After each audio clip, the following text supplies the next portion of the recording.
I সালা এবারে এবারের উপরে তো আমার মেলা দিনের নজর নামেরা এই নিয়ে নজর মানে এই বাইকে জগা জগা করবা নাকি?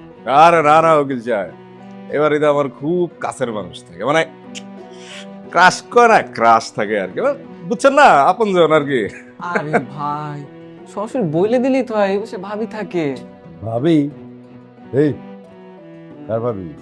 আরে না না কারো ভাবি না এই বেটা মন্টু তো বেশি কথা কয় থাপড়ায় দাঁত ফলাই দিন মানে যে কাজে আসি সেই কাজে মনোযোগ দে আমার টাইম পরে বুঝে নিব না ভাবি না ভাবি না এই তোমার বডি ল্যাঙ্গুয়েজ তো অন্য কথা বলে, তুমি কি পারবা নাকি অন্য ধরে রাখবো? আরে বস হইছে এলাকার বড় মাস্তান চুপ বস হইছে এই এলাকার পাওয়ারফুল ম্যান ওনার উপরে কেউ নাই। হ্যাঁ আমাকে বস্ত্রে ছোট ভাই কিন্তু ভুল করেন না। ওকে ওকে এত কিছু বুঝি না, আমার কাজ হাসিল বুঝছি। উকিল সাহেব আপনি কোনো চিন্তা করেন না ঠিক আছে